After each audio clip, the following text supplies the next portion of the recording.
Si tu es à la recherche de financement pour tes projets, pour tes idées, pour reprendre une entreprise, pour créer ton activité, tu es au bon endroit. Bonjour, je m'appelle Stanley Laporal, je suis accompagnateur des porteurs de projets et des chefs d'entreprise.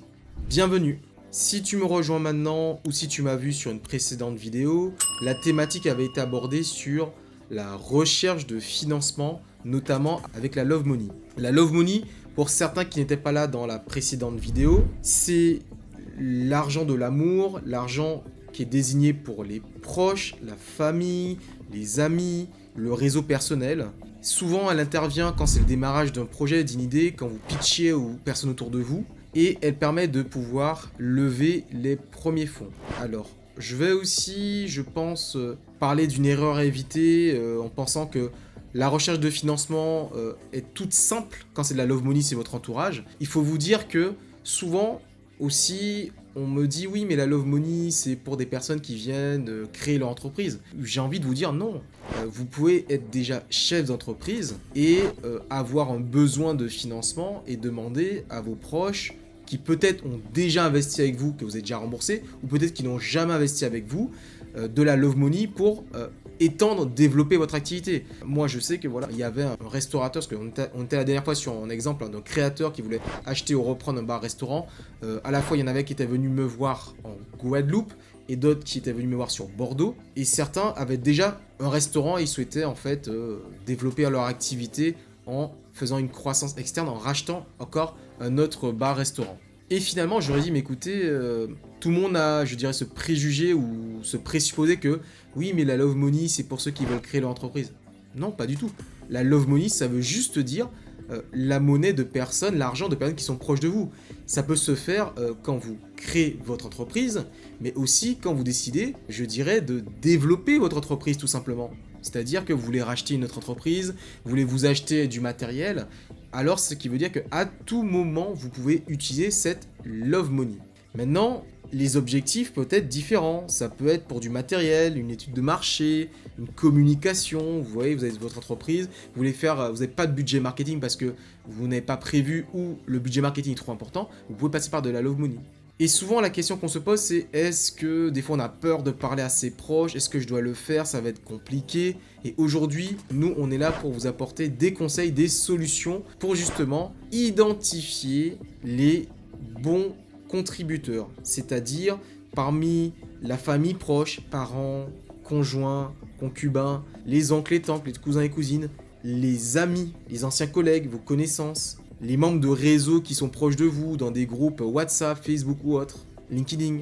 L'idée, c'est identifier quels sont les proches qui vont être vos contributeurs les plus adaptés. Et surtout, tous les proches ne sont pas forcément des contributeurs idéaux. Donc comment en fait réussir à trouver, je dirais, un cahier des charges, un critère pour se dire eux c'est bon, eux c'est pas bon, a priori en tout cas. Je dirais le premier critère, c'est la question de la capacité financière. Est-ce que cette personne a une épargne disponible ou un revenu stable pour pouvoir me prêter ou me donner cet argent-là? En plus de ce critère qui est le critère de capacité financière, vous avez un autre critère qui est la relation de confiance. Est-ce que, oui, cette personne, elle vous fait confiance? Est-ce qu'elle serait prête à s'engager avec vous dans une question financière? Je vous rappelle que souvent, surtout en France, c'est tabou de parler d'argent. Donc est-ce que effectivement cette personne aura suffisamment confiance pour vous confier, vous donner cet argent qui, des fois, vous savez, qu'on a travaillé, c'est comme on dit souvent, c'est à la sueur de notre front. Est-ce que je suis prêt de risquer de perdre cet argent-là? Est-ce que je suis prêt à perdre cet argent-là? Donc ce qui veut dire aussi que il faut, dans cette relation de confiance, voir si la personne avec qui va vous donner cet argent-là, est-ce qu'elle est prête à perdre cet argent? On parle d'argent, est-ce qu'elle est prête à perdre cet argent-là? C'est très important. Il faut savoir également, est-ce que émotionnellement parlant, vous êtes assez mûr, assez mature pour gérer un potentiel échec? Si demain, vous perdez l'argent justement de ce proche, est-ce que vous serez en capacité de pouvoir vous expliquer sans aboutir à un conflit personnel? vous rappelle, vos proches, vous allez les voir régulièrement ou souvent. Si vous perdez leur argent, est-ce que ça va pas aboutir à vous à des conflits familiaux et autres? Faut faire très attention à ça. Donc tout ça, faut voir aussi est-ce qu'en termes de maturité émotionnelle, vous êtes prêt à gérer ce type de conflit. Moi, je sais que voilà, il y a des porteurs de projets qui me disent ah mais moi surtout pas la famille.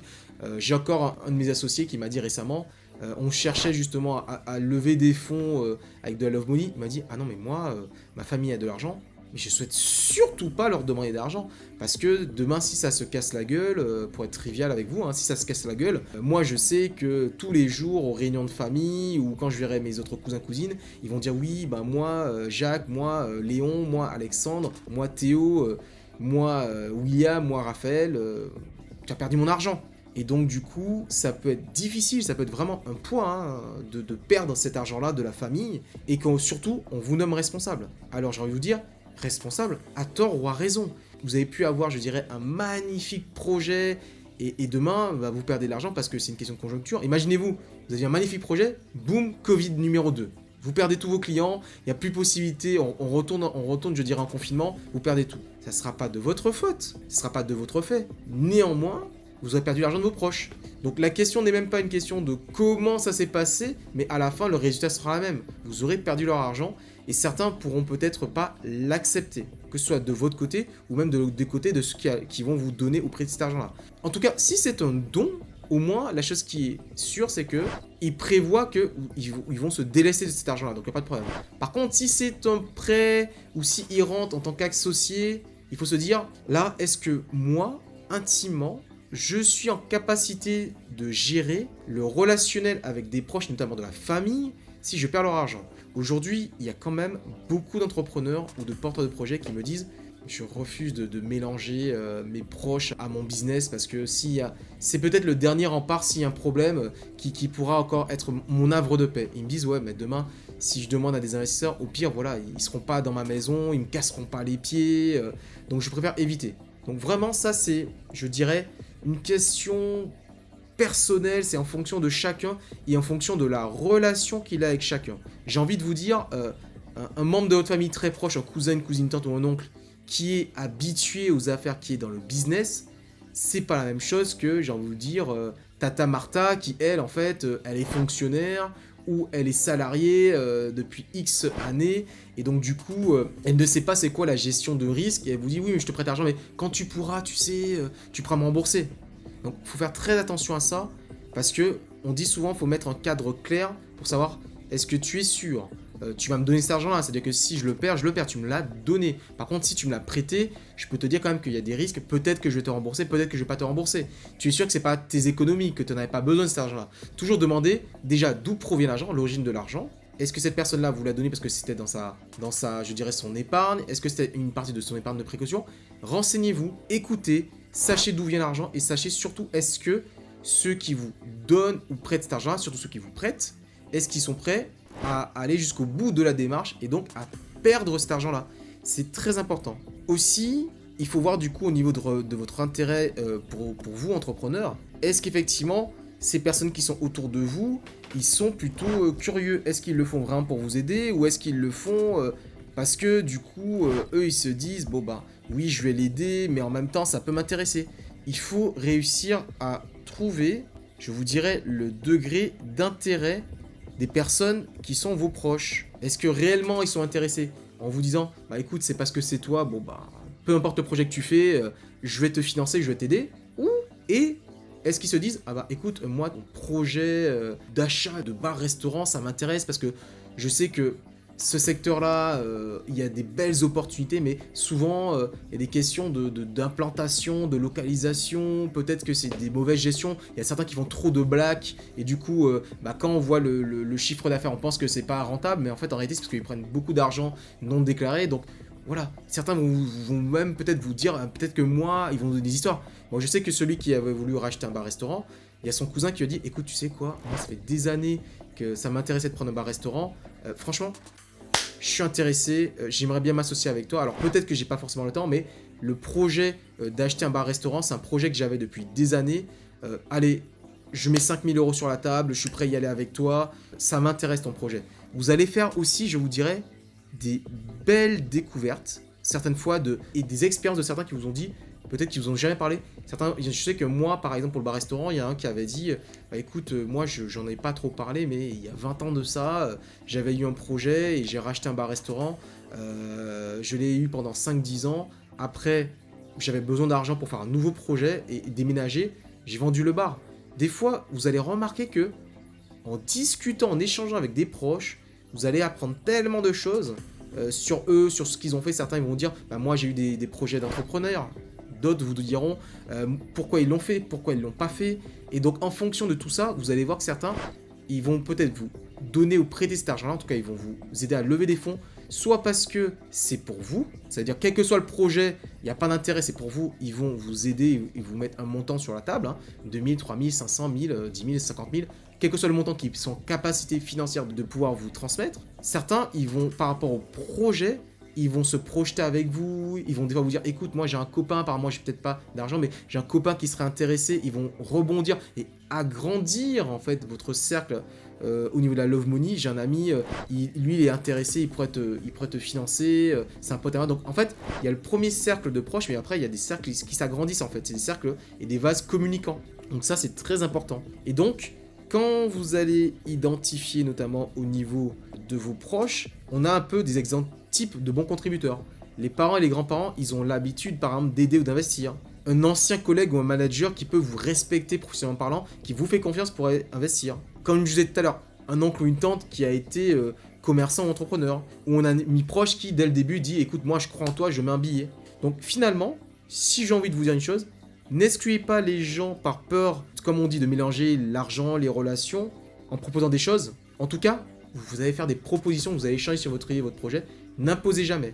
Et surtout, comme je vous ai dit tout à l'heure, posez les questions pour savoir d'où pourrait venir l'argent et savoir est-ce que ça pourrait les intéresser de participer avec vous financièrement, mais aussi peut-être en dehors de financièrement. Ça vous permet en fait de pouvoir tout de suite savoir sur qui vous pourrez compter et surtout sur quel type d'aspect vous pourrez compter. Est-ce que ce sera sur un aspect financier? Est-ce que ce sera un aspect de ressources humaines? Est-ce que peut-être pour trouver des clients, etc., etc. Donc le process justement de la levée de fonds, notamment sur la Love Money, ça vous permet de commencer à vous, je dirais, à vous battre, à vous challenger sur votre idée, votre projet. Maintenant, la question qui est, c'est comment vous allez en parler. On a identifié ces différentes personnes. Maintenant, comment on va parler à ces contributeurs? Comment on va les parler, ces contributeurs? Alors, comment on va le faire? On va commencer par tout simplement se dire, alors demain, on vient me parler d'un projet. J'ai envie de dire, comment je leur parle? Est-ce que je leur fais un SMS, un mail? Est-ce que je les appelle au téléphone?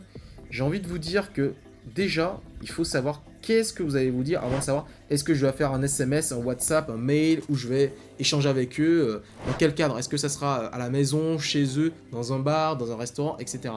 Déjà, il faut préparer son discours. Alors quand on dit préparer son discours, c'est savoir qu'est-ce qu'on va leur dire. Est-ce que vous avez parlé, est-ce que vous avez commencé à parler de la pluie et du beau temps? J'ai envie de vous dire, pour commencer, ce sont des proches. Évidemment, vous allez commencer déjà par prendre de leurs nouvelles. Vous n'allez pas dire « Ah oui, salut, ça va? Ah, mais au fait, moi j'ai un projet, Non. Il faut déjà vous intéresser et prendre des nouvelles en fonction de quand vous avez vu la personne, prendre de ses nouvelles, et naturellement, la personne qui va prendre de vos nouvelles vous demandera « Alors, Stan, dis-moi aujourd'hui, qu'est-ce que tu fais, qu'est-ce que tu deviens ?» La phrase typique « Qu'est-ce que tu fais, qu'est-ce que tu deviens ?» Et c'est là où, tout naturellement, vous allez lui parler de votre projet de bar-restaurant.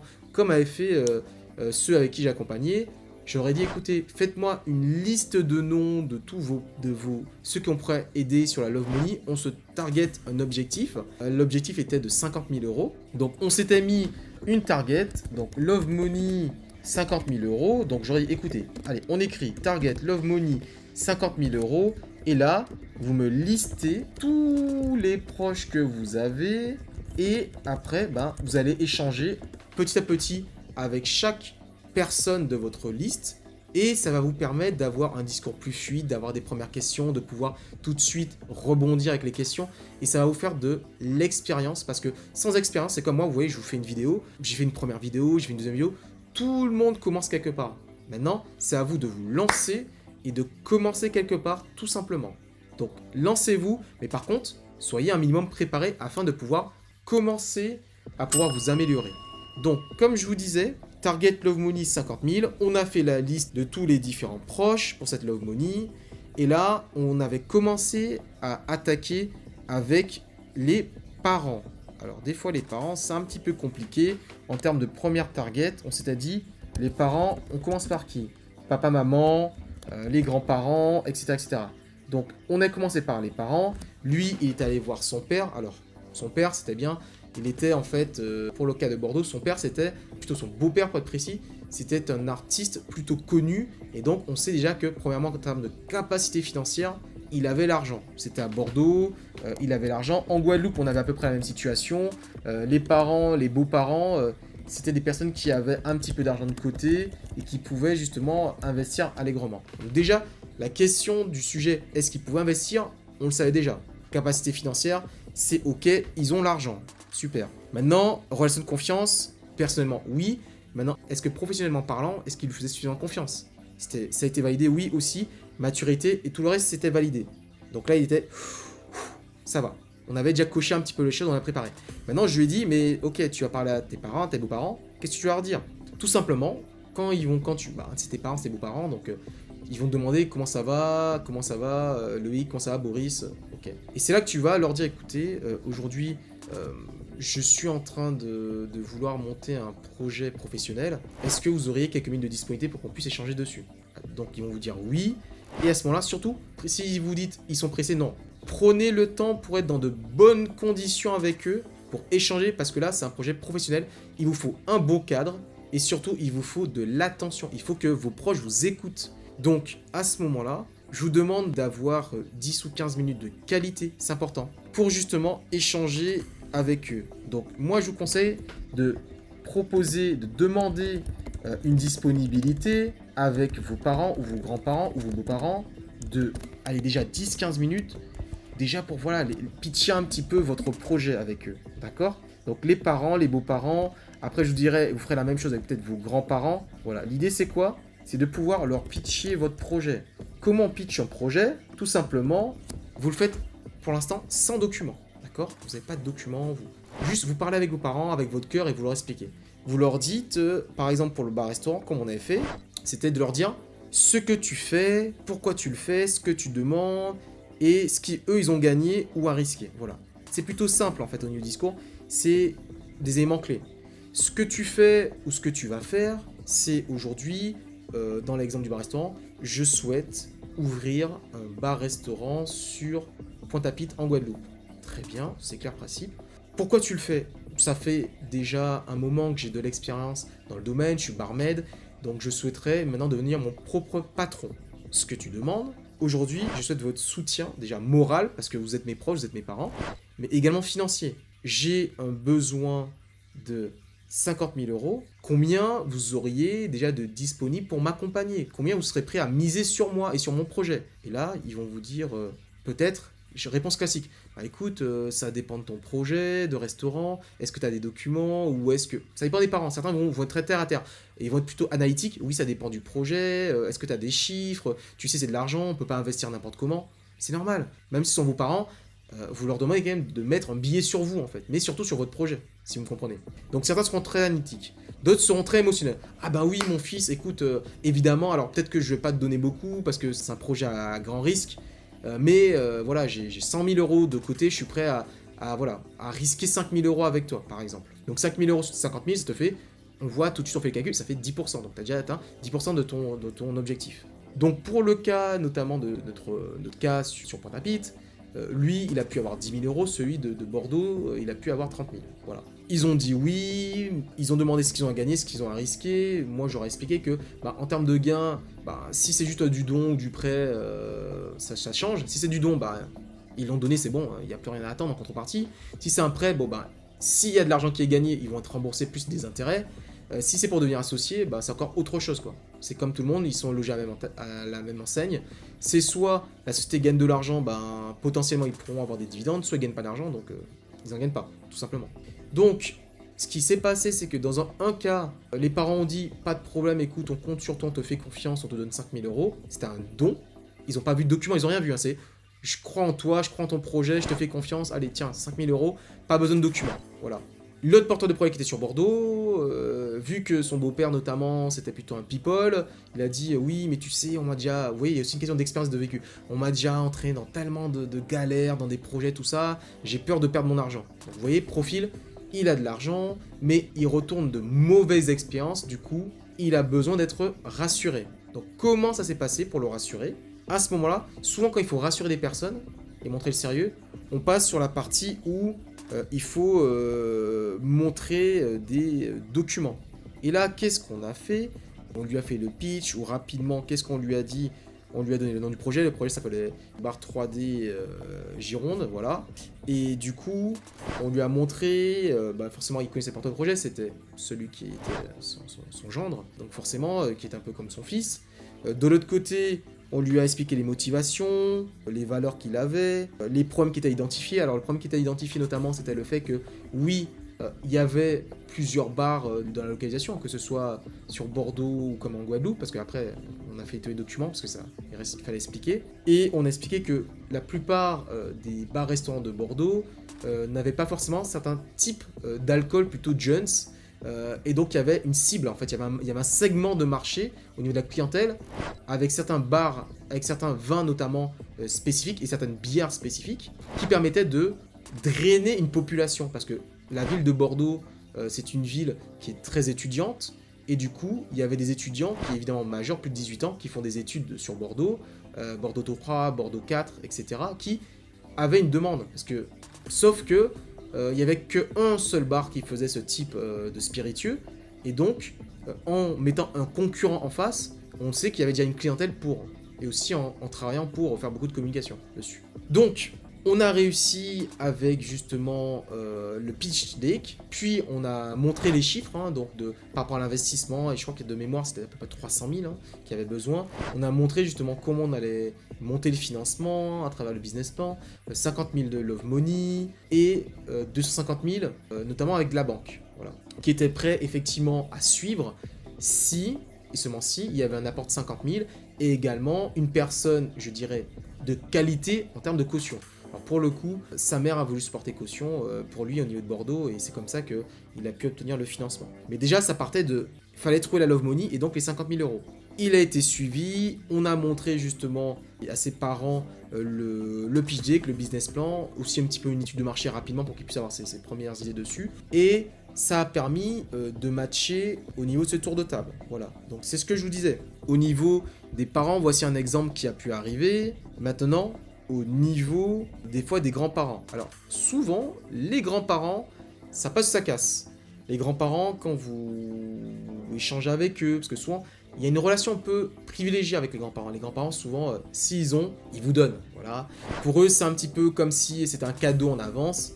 Ils n'ont pas forcément besoin de documents. Après, ça dépend évidemment des grands-parents. Si vous avez un grand-parent qui est chef d'entreprise depuis 40 ans ou 50 ans, alors lui, il peut se dire, bah non, moi, c'est pas papier, mamie, gâteau. Je vais en fait poser les questions et aller au bout de la démarche finalement. Mais lorsque c'est des grands-parents qui sont peut-être pas issus du monde de l'entrepreneuriat, vous allez voir que c'est beaucoup plus simple et souvent ils vous font un don, c'est plus en mode je te fais confiance mais c'est un peu ton cadeau en avance et qui sera un petit peu plus important parce que tu as vraiment besoin pour ton projet professionnel. Alors les cousins-cousines, ça peut être un peu particulier. Moi j'ai eu le cas dans certains dossiers où on était avec des cousins-cousines et également des tantes et des oncles, voilà. Et souvent comment ça se passe, c'est surtout en fonction, je dirais, du relationnel que vous avez avec eux, quoi. La première barre que vous fixez évidemment, c'est de savoir s'ils ont les capacités. Après, quand vous avez vu qu'ils ont les capacités, vous avez fait un premier tri. Les cousins-cousines, vous allez voir tout de suite en fonction de votre degré de proximité ou pas d'ailleurs, parce qu'il ne faut pas se dire oui, mais comme je le connais pas bien, il ne faut pas lui pitcher. De toutes les manières, j'ai envie de vous dire que ils vous disent qu'il a ou qu'il n'a pas l'argent, vous pouvez aussi passer par cet exercice-là pour améliorer votre pitch deck, pour améliorer aussi votre art de convaincre. C'est un exercice qui s'apprend et qui prend au niveau d'expérience. Vous devez apprendre à convaincre des tierces personnes, que ce soit des proches ou pas des proches. C'est très important. Donc par rapport à ça, quand vous allez venir vous exercer auprès de vos cousins, cousines, parents, grands-parents, beaux-parents, oncles et tantes. Ça vous permettra de toutes les manières de pouvoir prendre expérience. Donc finalement, l'objectif aussi de la Love Money, il faut bien comprendre qu'il y a une double target pour vous. Il y a à la fois, en termes d'objectifs, deux objectifs importants. Prendre de l'expérience et donc pratiquer cette levée de fonds de Love Money, premièrement. Donc vos objectifs, c'est justement prendre de l'expérience pour juste améliorer votre discours, votre speech, être à l'aise. Vous savez que des fois qu'on parle autour, on n'est pas forcément très à l'aise. Donc, vous savez qu'aujourd'hui, il y a des formations de prise de parole en public. Donc, apprenez justement à parler à vos proches. Donc ça, c'est deux objectifs. Prendre de l'expérience au niveau de la prise de parole, comment pitcher auprès de proches sur de la Love Money. Et le deuxième objectif, évidemment, que vous avez dit depuis le départ, c'est pouvoir lever des fonds auprès de vos proches. Après, comme je vous expliquais, vous pouvez avoir d'agréables surprises parce que vos proches peuvent vous permettre aussi de vous permettre d'avoir du réseau qui vous manquait. C'est-à-dire, quand je dis finalement qu'il y a 3 objectifs, effectivement, il y a 3 objectifs finalement. C'est également obtenir du réseau. Parce que peut-être que eux, ils vont pas investir, mais peut-être que eux, ils connaissent des personnes qui pourraient investir. Donc ça peut être pour vous obtenir du réseau pour avoir des investisseurs. Ça peut être aussi pour avoir, je sais pas moi, des clients par exemple, des prospects.